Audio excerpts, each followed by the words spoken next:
സംസ്ഥാന സർക്കാരിന്റെ വിദ്യാഭ്യാസ നയത്തിനെതിരെ ഇന്നലെ MSF കോഴിക്കോട് ഒരു മാർച്ച് നടത്തിയിരുന്നു. മാർച്ച് പോലീസ് പൊളിച്ച് പാളീസാക്കി കൊടുത്തെങ്കിലും ഒരു MSFകാരൻ ഇതിലൂടെ ലോക പ്രശസ്തനായി. ഒരു നേതാവിന്റെ ധൈര്യം എല്ലാ വിധത്തിലും പുറത്തുവന്ന കാഴ്ചയിലേക്ക്.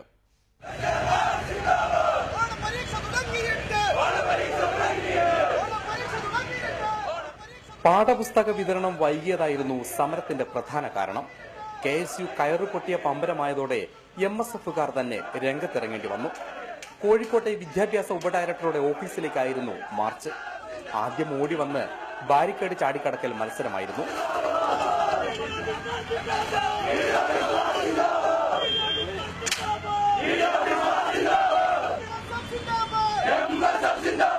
പിന്നെ നേതാക്കളുടെ പ്രസംഗമായിരുന്നു. അണികളെ നയിച്ച MSF നേതാവ് സയ്യിദ് ഷറഫുദ്ദീൻ ജിഫ്രിയാണ് പ്രാസംഗികൻ. ഒരു കാര്യം മാത്രമാണ് ഞങ്ങൾക്ക് പറയാനുള്ളത്. അക്രമത്തിന്റെ മാർഗം ഞങ്ങളുടെ മാർഗമല്ല. നിയമത്തെ ഞങ്ങൾ മാനിക്കും, നിയമപാലകരെ ഞങ്ങൾ മാനിക്കും. പ്രസംഗത്തിനിടയിൽ അദ്ദേഹം ബാരിക്കേഡിനപ്പുറത്തുള്ള നേതാവിനോട് എന്തോ ആരായുന്നത് കാണാം. അത് അവസാനം മനസ്സിലായിക്കോളും. പ്രതിഷേധം നടക്കുന്നതിനിടെ സമരക്കാരിൽ ചിലർ മറ്റു വഴിയിലൂടെ ഓഫീസിനുള്ളിൽ കടന്ന് അവകാശ പത്രിക സമർപ്പിച്ചു. തിരിച്ചു വന്നപ്പോൾ കുട്ടി നേതാക്കൾക്ക് ഒരേ വാശി, ബാരിക്കേഡ് കടന്ന് പുറത്തേക്ക് പോകണമെന്ന്. പിന്നെ പറയാനുണ്ടോ പൂരം, അടിയോടടി.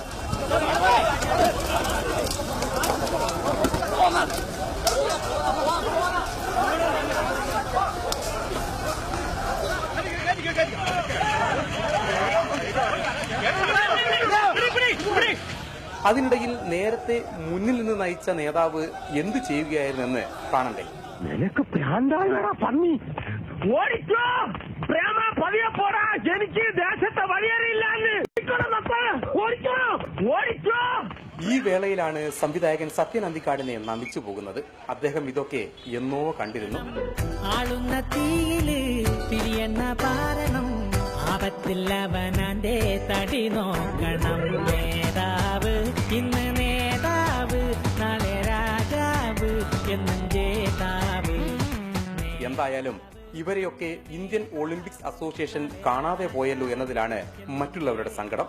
പിന്നെ നേരത്തെ നമ്മുടെ നേതാവ് ചോദിച്ച് മനസ്സിലാക്കിയ കാര്യം എന്താണെന്ന് പിടികിട്ടിയല്ലോ. അടി വന്നാൽ ഓടാൻ പറ്റിയ വഴി ഏതായിരുന്നു എന്നാണ് അദ്ദേഹം ചോദിച്ചത്.